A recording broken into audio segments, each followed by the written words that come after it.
The frigid breath of space clung to the hull of the Stingray, a mercenary gunship barely larger than a shuttle. Side, the air was thick with the scent of ozone, stale nutrient paste, and the nervous metallic tang of human sweat. Sergeant Berteth Perez checked the maglock on his boot, the faint click echoing in the cramped cargo bay. His helmet, heavy and scarred, rested on his knee, its visor dark. Across from him, the rest of Talon Squad, hardened, desperate, and utterly human, adjusted their gear. "Remember the intel, people?" Captain Mildria's voice cut through the comms, a low, gravelly rasp that always seemed to promise pain. Subject species designated a Hurl Arsat. 6 limbs, razor claws, capable of spitting corrosive acid. And that armor, that's what we're here for. Shella is supposed to be impenetrable to conventional small arms. She paused, a pregnant silence hanging in the air. "Which is why we're not using conventional small arms." Berteth Perro ran a thumb over the hilt of his vibro knife, a blade of tempered steel that thrummed faintly even when dormant. Around him, the other blades and close-quarters tools of Talon Squad glinted: carbon steel machetes, titanium hatchets, plasma torches, and a terrifying array of sharpened edges. Each weapon was a testament to humanity's stubborn refusal to be outmatched.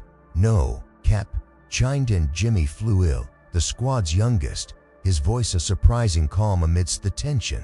He was meticulously sharpening a combat spike, the stone rasping rhythmically. "We using cold iron and warm blood."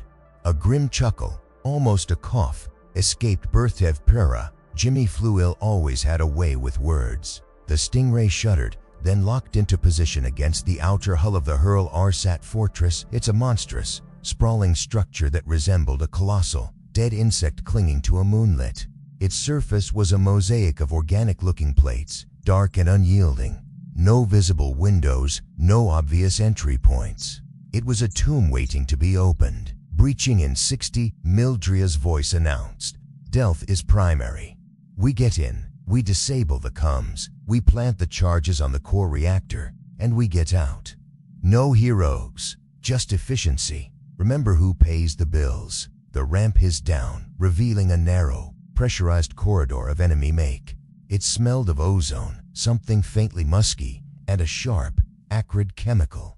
Talon Squad moved, a silent, deadly shadow. Berteth Perra took point, his enhanced vision sweeping the corridor. The air was. They moved deeper into the fortress, the only sound the soft thud of their mag boots and the quiet whir of their environmental suits. The walls were uniformly dark, smooth, and seemed to absorb light. This was no metallic construction. It was grown, organic, terrifyingly alien. Ahead, the corridor widened into a cavernous chamber. A Hurl Arsat stood guard, its 6 limbs braced, its head a multifaceted orb and slowly rotating. Its body was a mass of segmented plates, dark as obsidian, reflecting the faint emergency lights. It was taller than any human, its form thick with muscle beneath the terrifying armor. Berteth Perra held up a fist. The squad froze. "Looks like a standard patrol unit," whispered Donna, the squad's tech and infiltration specialist.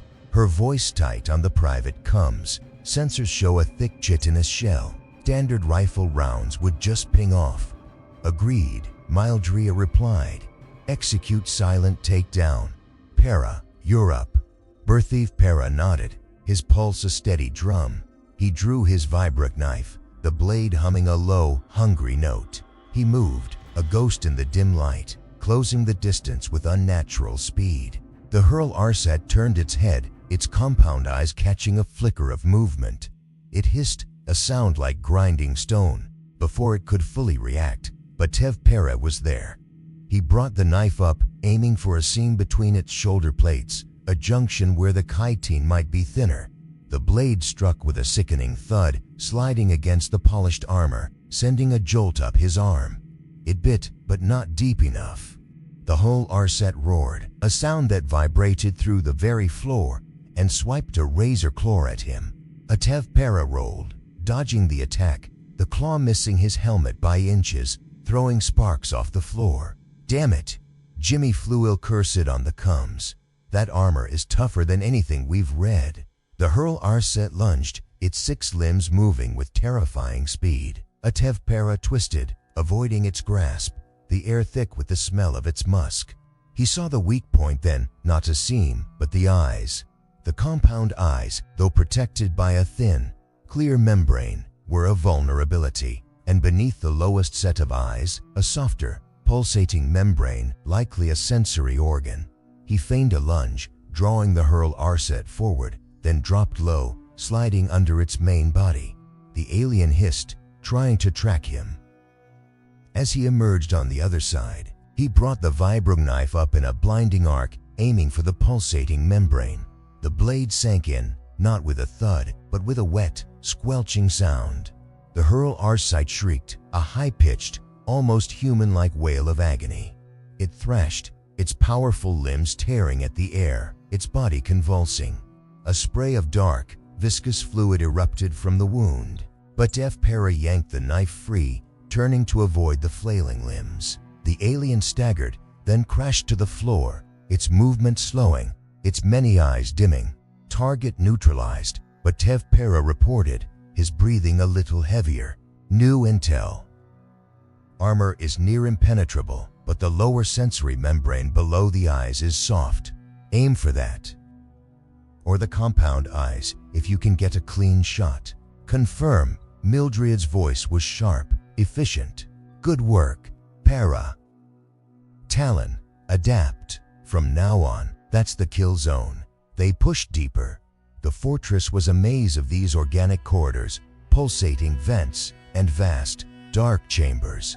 They encountered more hurl Arset. Initial engagements were tense, humans struggling to get close enough to get the right angle.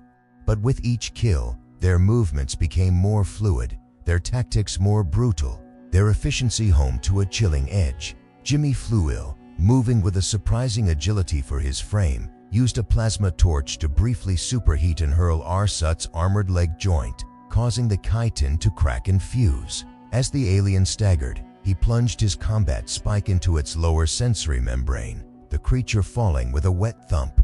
Right through the soft bits, he grinned on the comms, a savage light in his eyes.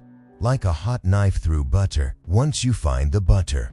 Donna, nimble and precise, used her grappling hook to swing over a patrol, landing on its back.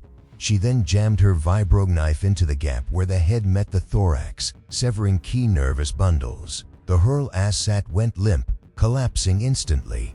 Head-thorax junction is also a vulnerability, she reported, her voice calm, even as the alien's thick, dark echo dripped from her blade.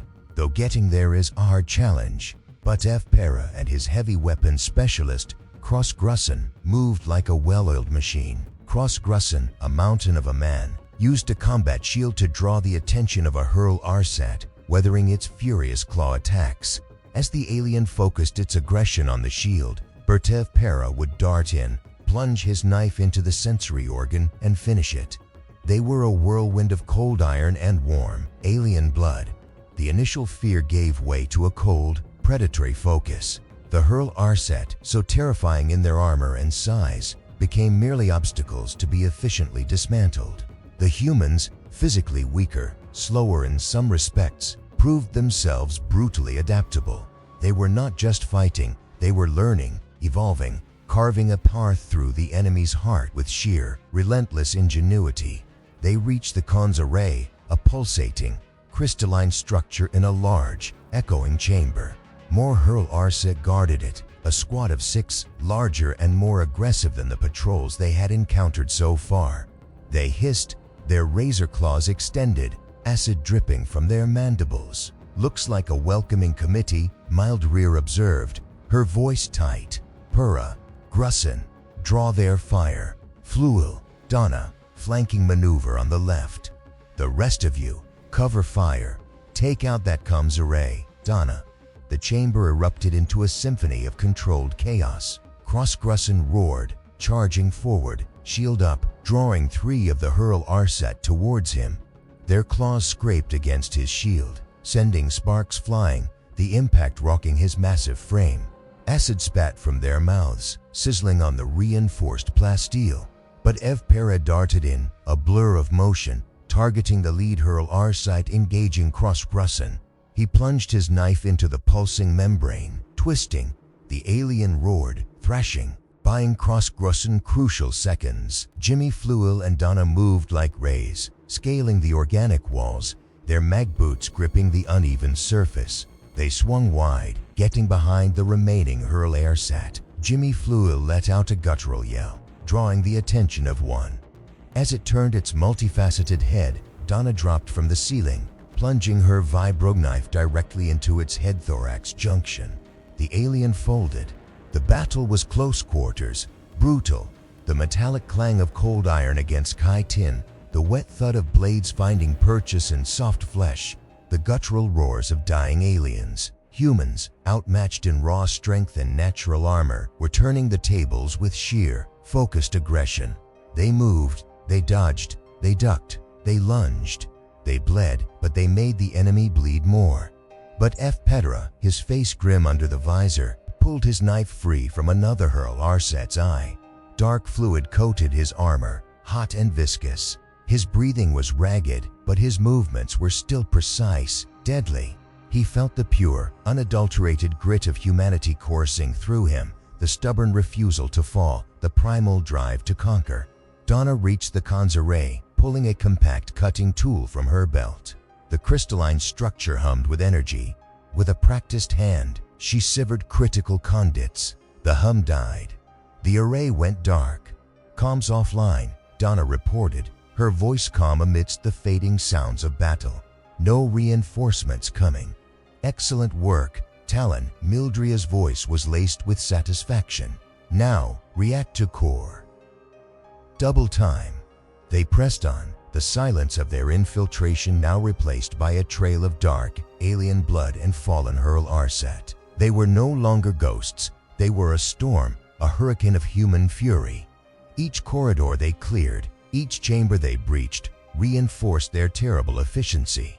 They moved with a shared, unspoken understanding, a unity forged in blood and steel. The reactor core chamber was vast, cathedral-like, dominated by a massive, pulsating orb of raw energy. This was the heart of the fortress, and guarding it were two gargantuan hurl Arset, their armor even thicker, their claws longer, their multifaceted eyes glowing with malevolent intelligence. "These are the big ones," Mildria murmured.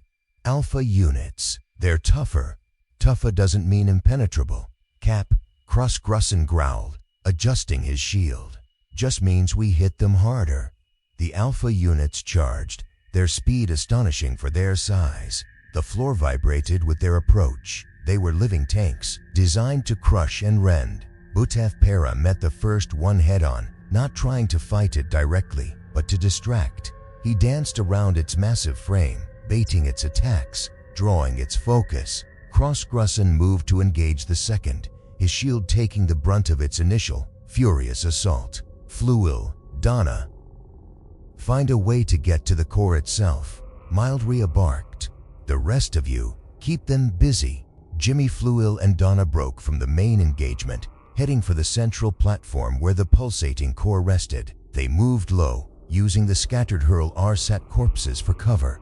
But F. Petra, meanwhile, was engaged in a deadly ballet with the first Alpha unit. He dodged a massive claw, felt the wind of its passage, then slammed his vibro knife into its leg joint. It was a glancing blow, barely scratching the surface, but it drew a furious shriek from the creature. He needed to get higher to reach the head. He saw an opportunity. As the Alpha unit lunged, its massive weight committed, Bertev Pero scrambled onto its back, digging his boots into the segmented armor, finding purchase. The hurl Arset roared, twisting, trying to dislodge him, smashing itself against the walls of the chamber. Bertev Pero held on, a human limpet against a living mountain. He pulled his combat hatchet, its heavy carbon steel blade catching the light, and brought it down with all his might, aiming for the head-thorax junction, the weak point Donna had identified. The hatchet bit deep, the thick chitin cracking with an audible snap. The Alpha unit shrieked, a sound that tore at the ears and thrashed with terrifying force. But F. Petra held on, grimacing. Blood, his own, he realized. from where a piece of carapace had nicked his arm, mixing with the alien ichor. He pulled the hatchet free, then plunged it in again, twisting, grinding. The Alpha unit staggered, its movements becoming erratic. Then slowly, majestically, it crashed to the floor, shaking the entire chamber. Cross-Grusson, battered but unbroken, finished the second Alpha unit with a well-placed plasma grenade that melted its sensory organ into a smoking ruin. Core platform reached. Donna's voice cut through the comms. Charges set. Fall back. 30 seconds to detonation, Mildrea ordered, her voice laced with urgency. Talon, move. They retreated, a ragged, blood-stained line of exhausted but triumphant humans. The fortress, once a symbol of alien power, now trembled. As they reached the Stingray's airlock, the floor beneath them buckled. A distant, muffled roar of an explosion echoed through the fortress. Betet Pere pulled off his helmet, gasping for breath, his face streaked with sweat and alien blood. His arm ached, a deep, throbbing pain. He looked at the others, bruised, cut, exhausted, but alive. Mission accomplished, Captain, Donna said, a tired smile on her face. Mildrea, her own face grim but satisfied, nodded. Confirmed. Another day, another impossible task made possible by a little bit of cold steel and a whole lot of warm, stubborn human blood. Outside the viewport, the Hurl Arsat fortress, once an impenetrable symbol of alien might, began to crack, shedding its armored plates like a dying insect, slowly imploding under the force of the human-planted charges. It was a testament not to superior technology, but to superior grit, adaptability, and the relentless, terrifying efficiency of humanity when pushed to its limits. The rain on Drani's planet was less a meteorological event and more a sentient, omnipresent entity. It wasn't merely water, it was a living, breathing blanket of moisture laced with the planet's unique, corrosive organic compounds. It fell in sheets, in squalls, in unending deluges that turned the already saturated ground into a viscous, grasping moor of mud. Below the leaden skies, the swamp stretched for thousands of kilometers, a labyrinth of gnarled, bioluminescent flora, stagnant pools reflecting distorted, alien constellations, and the constant, unsettling chorus of Drani's planet's indigenous, unseen life. Captain Jessie Parkin wiped a streak of mud and rainwater from her face, the gesture almost ritualistic.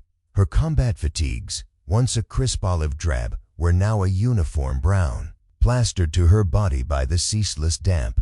Her comms unit, a sleek piece of Terran engineering designed for interstellar communication, emitted only static. Beside her, Lieutenant Cruz Rianti cursed under his breath, repeatedly tapping the screen of his tactical display, which remained stubbornly blank. Another one bites the dust, Lieutenant. Jessie Parkin asked, her voice calm despite the circumstances. Cruz Riante slammed his fist lightly against the useless device. Everything's down, Captain. The atmospheric interference, the unique EM fields generated by this planet's flora, it's like living inside a Faraday cage made of organic sludge.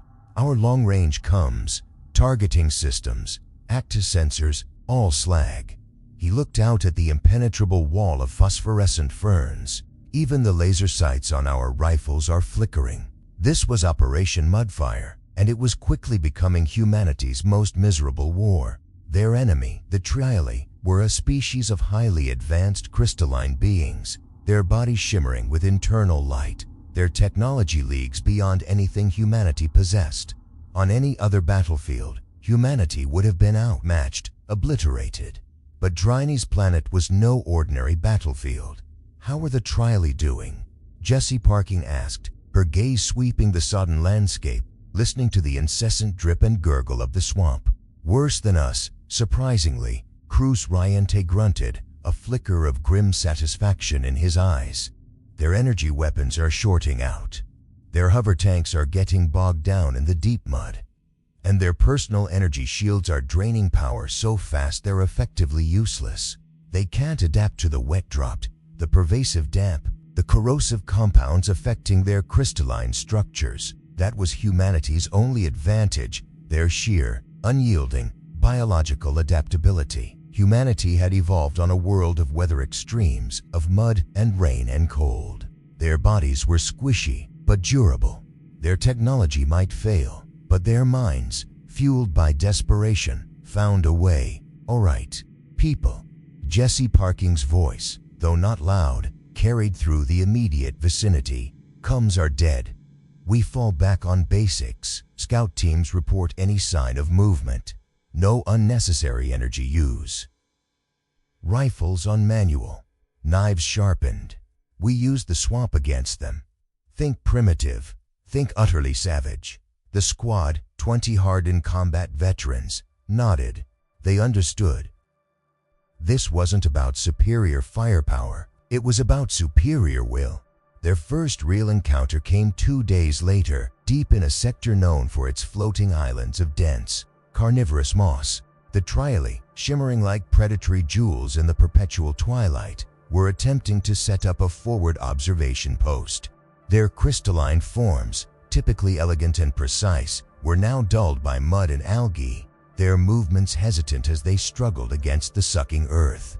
Their energy rifles, usually silent death dealers, sputtered and sparked in the pervasive damp. Jesse Parking's squad, having moved like ghosts through the swamp, hunkered down in a thicket of weeping, phosphorescent vines. Their faces were streaked with dark swamp mud, their bodies camouflaged by the dense vegetation. They carried no high-tech explosives, no precision-guided missiles. Instead, they had fashioned crude but effective tools. Sergeant Pauli Wardson, a hulking figure with a permanently grim expression, hefted a massive, sharpened tree limb, its tip hardened by a field fire. Beside him, Private Kimby Messon carefully tested the tension on a tripwire made of braided jungle creeper. 5 Trioli units. Captain, Pauli Wardson whispered, his voice a low rumble. "Trying to stabilize a hover platform. Looks like their main comms unit is on it. They're floundering," Jesse Parking observed, her eyes sharp. "Their superior technology is a hindrance here. They can't see us, they can't target us efficiently. They're reliant on what doesn't work." "Right, Pauli," Jesse Parking ordered.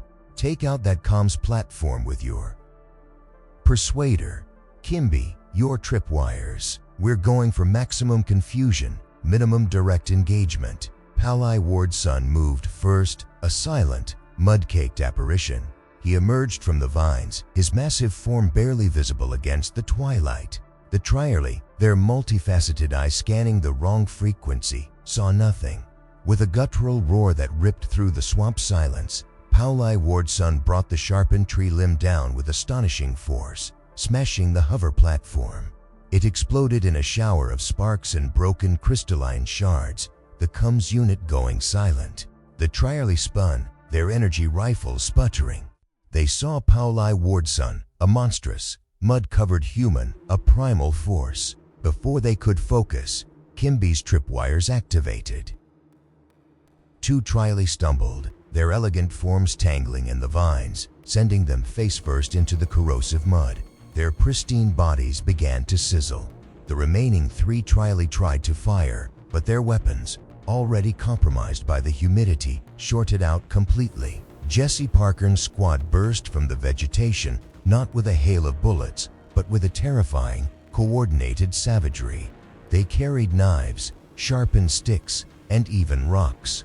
A Trioli raised its arm, attempting to generate a defensive energy field, but the field shimmered weakly, then died. Before it could react, a human soldier plunged a bayonet, caked in mud, into its glowing core. The crystalline being shattered with a high-pitched shriek. Another Trioli was tackled by 2 humans, who wrestled it into a deep pool of corrosive mud, holding it down until its internal light extinguished. The engagement lasted less than 2 minutes. When it was over, 5 Trioli units were neutralized, their advanced technology useless against human ingenuity and brute force. Jesse Parking's squad was covered in more mud, but otherwise unharmed. "Casualties?" Jesse Parking asked, her voice calm as she surveyed the scene. "None, Captain," Cruz Ryanti replied, a grim smile on his face. just a lot more mud on the uniforms. Over the next few weeks, Operation Mudfire became a grueling, brutal testament to humanity's grit. The Triary, unable to comprehend this primitive's warfare, struggled. Their attempts to deploy more advanced sensors failed in the swamp's electromagnetic chaos. Their energy barriers flickered and died. Their precious crystalline bodies, so resistant to conventional weapons, were vulnerable to the corrosive mud, to sustained physical impact, and to the simplest, most brutal traps. Humans dug pits filled with sharpened bamboo stakes, camouflaged perfectly. They fashioned bola-like weapons from vines and heavy stones, entangling Triary soldiers and leaving them helpless for a quick, brutal kill. They learned to navigate the swamp's deepest, most treacherous channels, using rudimentary rafts and their own powerful swimming abilities, while the Triary's hovercrafts became stuck or sank. The psychological toll on the Triary was immense. They were not used to fighting an enemy they couldn't detect, an enemy whose weapons were invisible to their scanners, an enemy who reveled in the very conditions that crippled their advanced technology. They began to see the swamp itself as an extension of human will, a living, hostile entity that conspired against them. They grew paranoid, their movements hesitant, their formations ragged. Jesse Parking's squad, meanwhile, thrived. They became creatures of the swamp, moving with an eerie silence, their senses honed to the sounds of breaking twigs, subtle shifts in the mud, the distant, sputtering cry of a Triary energy weapon shorting out.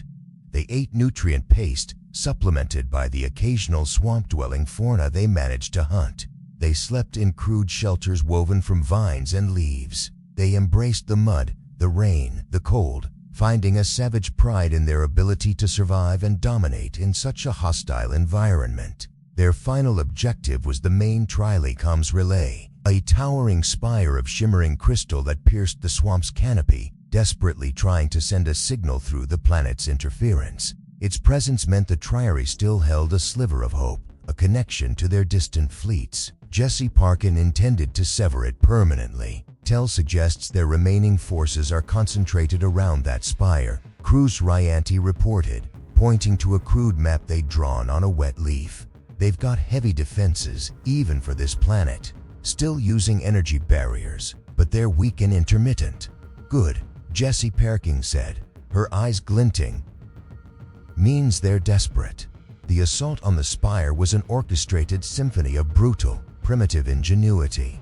Jesse Parkin's squad, augmented by 2 other platoons, totaling 60 humans, advanced in a wide, enveloping arc. They moved in the dead of Adrani's planet night, the only light the faint bioluminescence of the swamp. The Triary, anticipating a frontal assault, had their sputtering energy barriers focused on the most direct paths. But humans didn't play by Triary rules. Squads led by Pali Wardson and Kimby Messon went wide, constructing massive, makeshift catapults from springy swamp trees and braided vines. Their projectiles weren't explosive. They were giant, mud-packed boulders, designed to smash through the intermittent energy barriers. Other teams used long, sharpened poles to disable the ground-level Triary patrols from a distance, pulling them into camouflaged mud pits. The battle began with a series of thunderous thuds as the mud boulders slammed into the Triary energy barriers. The shields flickered, groaned, and then collapsed, sending crystalline shards raining down. Human war cries, primal and guttural, erupted from the swamp as the squad surged forward. The Triary reacted with their typical precision, but their weapons failed them. Energy bolts sputtered into sparks. Hover tanks sank deeper into the mire as they tried to maneuver. They were fighting ghosts who wielded sticks and stones, and the very ground beneath their feet seemed to betray them. Jesse Parking's team, moving with disciplined ferocity, bypassed the direct engagement. Their mission was to reach the base of the spire and plant thermal charges. They encountered a patrol of 10 Triary, their movements desperate and agitated. "Form up," Jesse Parkin yelled, drawing a massive combat machete from her back. "Remember the weak points: eyes, joints, core." The melee was a brutal, swirling dance of steel and crystal. Humans, screaming, charged headlong into the Triary. Machetes, axes, and bayonets flashed in the dim light. A Triley tried to lash out with a shimmering energy blade, but its power flickered, allowing Cruz Rayenti to drive his sharpened survival shovel through its lower joint. It fell with a high-pitched cry. Jessie Perking, moving with a controlled fury, ducked under a Trilus attempted claw swipe, bringing her machete up in a devastating arc that cleaved through the crystalline being's midsection. It shattered, its internal light dying. Around her, humans fought with a visceral, almost joyful savagery. They had suffered, they had bled, and now, in this mud-soaked hell, they were taking it all back. They reached the spire's base. It pulsed with a faint, blue energy. Shelley, her tech pack miraculously still functional enough for this one crucial task, began setting the charges. She worked quickly, her face grim, ignoring the sounds of battle raging around them. "Charges set," she finally yelled, wiping sweat from her brow. 20 seconds to detonation. "Fall back." Jessie Perking roared, her voice roar. They retreated, scrambling back into the cover of the swamp as the timer counted down. The Triary, confused and desperate, were still fighting the advanced teams, their formations broken, their elegant movements now clumsy and panicked. Then, with a concussive roar that dwarfed any of the swam's natural sounds, the Trilecon's spire exploded.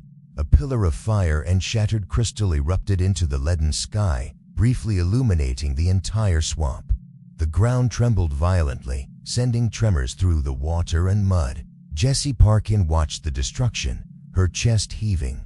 The rain, momentarily silenced by the blast, began to fall once more, washing over her face, mingling with the mud and sweat. "Comms relay destroyed," Cruz Rayenti announced, his voice filled with a profound exhaustion. Jessie Perking nodded, a grim smile breaking through the mud on her face. "Operation Mudfire is a success. They had their fancy kek, their energy weapons, their shields, but we had something better." She looked around at her mud-caked, exhausted, but ultimately triumphant squad. "We had grit, we had mud, and we had enough stubborn, warm human blood to drown them in their own defeat." The silent, unseen creatures of Drani's planet continued their endless chorus. The rain fell, and somewhere, far above, the Triley High Command, now utterly cut off, began to understand that some enemies, the ones who threw aside all pretense of civilization and embraced the primal, could not be defeated by technology, only by enduring, only by being more relentlessly, stubbornly, fundamentally human. The cold, unforgiving vacuum of space stretched beyond the viewport of the crippled scout shuttle, reflecting the bruised, distant majesty of Azizos 3. The planet, a gas giant swirling with ochre and violet clouds, was humanity's desperate hope, a strategic nexus in the Mando sector that the Ganatroni Empire coveted. For weeks, the human forces had fought, bled, and died to hold it. Now, as the towering silhouette of the Ganatroni dreadnought, the Oblivion's Moor, eclipsed the distant stars, that hope was rapidly fading. Donio Powett, his face grim beneath the grime of battle, stared at the monstrous alien vessel. His scout shuttle, the Vigilant, was nothing more than a drifting wreck, its engines slagged, its comms fried. He was the last survivor of his wrecking squadron, a lone, insignificant speck of humanity adrift in a hostile void. Round him, the shuttle's interior was a twisted mess of sparking conduits and ruptured plasteel, smelling of burnt electronics and the acrid tang of his own fear. His mission had been simple: gather intel on the Oblivion's Moor's new energy shielding capabilities. He had succeeded. The intel was screaming on his disconnected datapad. The Dreadnought's primary shield projector was indeed vulnerable, but only to a specific, high-frequency kinetic overload, and only for a split second after it absorbed a critical amount of energy. A weakness, yes, but one that required pinpoint accuracy and massive firepower that the battered human fleet, currently reeling from the Ganatroni's sustained assault, simply did not possess. The Oblivion's Moor was preparing its final, devastating assault on the orbital defenses of Azizos 3, an assault that would pave the way for a ground invasion and the total conquest of the Mando sector. "Well, Donio," he muttered to himself, his voice rough and hoarse, "looks like this is it." but it had never been an acceptable answer for humanity. Not for Donio. He gripped the datapad tighter, his eyes scanning the technical schematics, the flicker of a desperate idea sparking in the darkness of his mind. A single, standard-issue frag grenade, the kind meant for ground skirmishes, a roll of duct tape, and a lifetime of pure, unadulterated, stubborn human ingenuity. He glanced at his utility belt. The grenade was there, a dull green cylinder, utterly pathetic against the scale of the dreadnought. He looked at the dreadnought through the viewport again. It was a behemoth, thousands of meters long, its hula patchwork of dark, biomechanical plates, bristling with weaponry. The Ganatroni were not just engineers, they were living weapons, their ships extensions of their own terrifying biology. The primary shield projector, according to the intel, was located on the ventral, underside, aft quarter of the dreadnought, a glowing node that pulsed with immense power. To get a grenade there, even if it could somehow penetrate the formidable secondary hull, was madness. But Donio Powell had always excelled at madness. Donio began to move, fueled by a singular, grim determination. He systematically scavenged what remained of the Vigilant. From a shattered first aid kit, he pulled a roll of high-tensile medical tape, stronger than standard issue. From a torn-open supply crate, he found a handful of emergency flares. And from a maintenance locker, miraculously intact, a small, multi-tool with a high-strength cutting laser. His plan, forming in frantic, yet precise, detail, was utterly insane. He needed to get the grenade to the dreadnought's ventral shield projector. He couldn't pilot the shuttle, but he could use the shuttle itself as a delivery system, or, rather, a carefully selected piece of it. He crawled towards the Vigilant's main sensor array, a dish-like structure on the shuttle's dorsal side. It was large, relatively intact, and still partially powered, drawing residual energy from the ship's dying core. It was also, crucially, mounted on a powerful, directional thruster assembly, designed for fine adjustments in deep space. "All right, Vigilant," he murmured, patting the cold metal, "you've got one last flight in you. Just not in one piece." He spent the next hour working with a furious intensity. He used the cutting laser on his multi-tool to carefully detach the sensor array from the rest of the shuttle, severing conduits, bracing weak points. The thruster assembly, robust and powerful, was his target. He then began jury-rigging a crude guidance system, bypassing the main computer, directly linking the thruster's output to a salvaged navigation gyroscope and a small, functional power cell he pried from his datapad. The goal, a single, directed, unpiloted launch. His comm unit crackled to life, static-laden but persistent. It was SHYLLY Para, his commanding officer, her voice ragged with strain. "Donio? Is that you? We thought you were gone. What's your status?" "Vigilant." Donio pressed his helmet comms, his voice raspy. "Captain Pura, Vigilant is compromised. I'm operating on emergency power, but I have intel on the Oblivions more." He rapidly transmitted the datapad schematics, the crucial weakness in the Dreadnought's shield projector. Silence. Then, SHYLLY Para's voice, laced with despair. "Donio, that's suicide. We don't have a weapon that can exploit that. Our railguns would just glance off the secondary hull, even if we got a lock."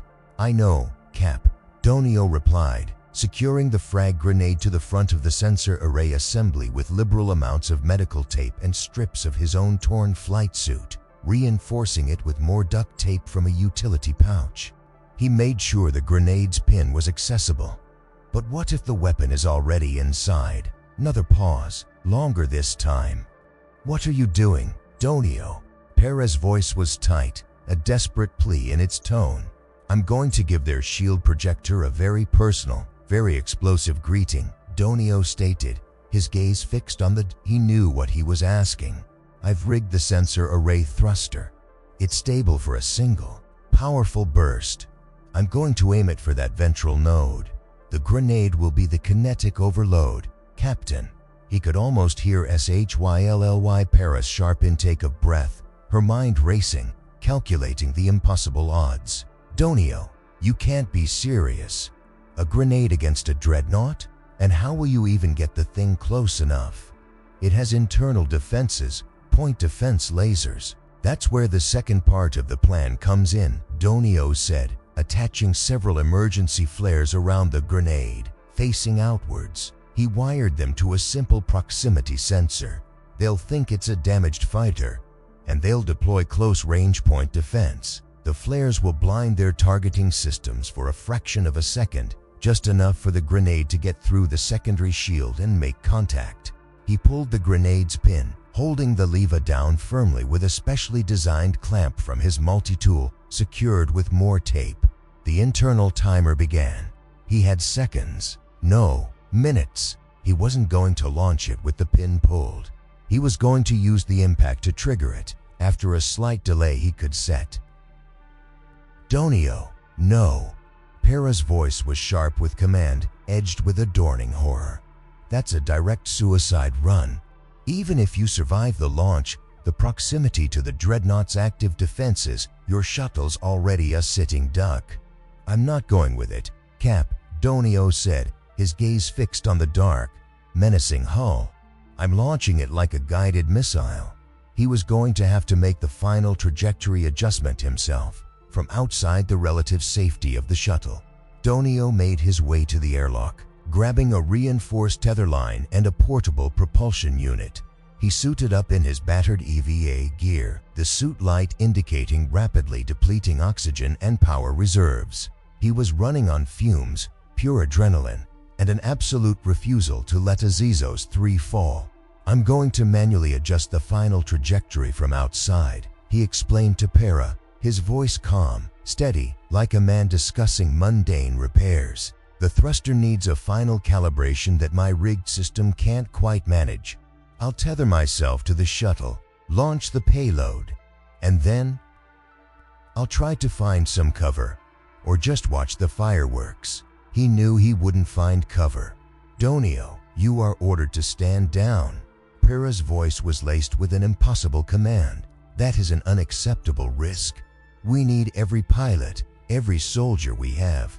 "With all due respect, Cap," Donio said, unlatching the airlock.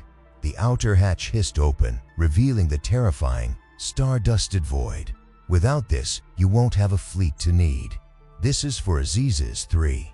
This is for all of us." He pushed himself out, tethered to the crippled shuttle, a tiny, defiant figure against the backdrop of the massive Ghana Troni dreadnought. The sensor array, with its deadly payload, whirred faintly. Donio adjusted its thruster controls, his hands moving with the practiced precision of a lifetime spent in engineering and combat. He inputted the target trajectory, factoring in the dreadnought's shields, its rotation, the estimated power fluctuation. He could see the Oblivions more now, growing larger with every second. Its massive weapons turrets began to articulate, locking onto the human fleet far below, preparing for the final, annihilating salvo. There was no time. "Final trajectory locked," Donio reported to Para, his voice tight with exertion. "Activating thruster now." He punched the activation sequence. With a burst of blinding white plasma, the sensor array, grenade, and flares attached, shot forward, a tiny, determined projectile hurtling towards the Ghana Troni Leviathan. Donio watched, his breath catching in his throat. He used his portable propulsion unit to try and put a section of the Vigilance wreckage between himself and the impending explosion, a futile, instinctual act of self-preservation. The flares on the sensor array ignited, bursting into brilliant, blinding light as the payload approached the Oblivion's Moore's ventral side. Ghana Troni point defense lasers, normally honoring, struggled against the sudden, overwhelming glare. The dreadnought's secondary shield shimmered, absorbing the impact of debris, but the flares created a momentary, critical disruption. The sensor array slammed into the shield projector with a dull thud. For a split second, nothing happened. Then, the world exploded. The frag grenade, its impact-activated fuse triggered, detonated. It was a minuscule explosion against the scale of the dreadnought, a pathetic firecracker. But it was precisely at the single, most vulnerable point, at the exact moment of the shield's critical overload. The Dreadnought's NG shield projector, a glowing node that pulsed with malevolent power, flickered violently. The Ganatroni, alien technicians like Ixton and Mania Glari inside the Dreadnought's command center, screamed as their consoles exploded in showers of sparks. The overload ripple effect was instantaneous and catastrophic. A secondary explosion, far more massive than Donio's grenade, ripped through the Oblivion's Moore's ventral hull. The shield generator, stressed to its breaking point by the perfectly timed kinetic overload, ruptured, creating a gaping hole in the Dreadnought's formidable armor. Fire erupted, venting into space, consuming entire sections of the alien warship. Then came the chain reaction. Without its primary shield projector, the Dreadnought's immense reactor core, suddenly exposed to the raw vacuum and internal damage, went critical. The Oblivion's Moor, the symbol of Ganatroni dominance, began to tear itself apart. Donio Powett, caught in the expanding wave of the explosion, saw it all.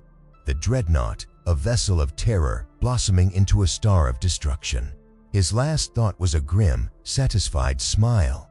A searing white flash consumed him.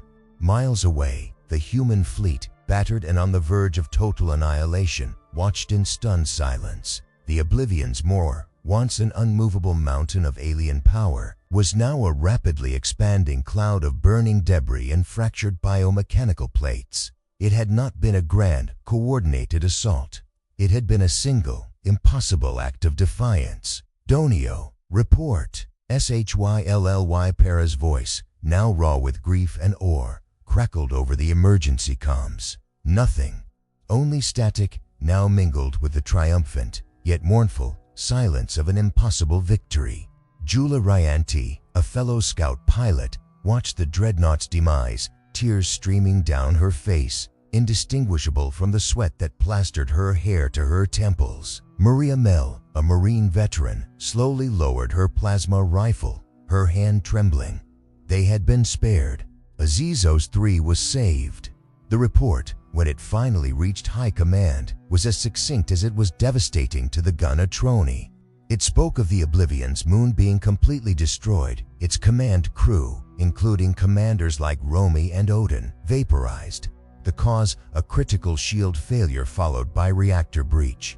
But among the human forces, the legend spread of Donio Powert, of the lone human who, with a single grenade, a roll of duct tape, and an unbreakable, utterly insane spirit, had brought down a Dreadnought. It was not a tale of advanced weaponry or strategic genius, but of something far more primal and terrifying to their enemies. From that day onward, the Ganatroni Empire whispered new, fear-filled warnings through their fleets, not of human firepower, not of their numbers, but of their utter, unpredictable, suicidal stubbornness, of beings who, when stripped of everything but their will, could turn a single, pathetic grenade into the ultimate weapon.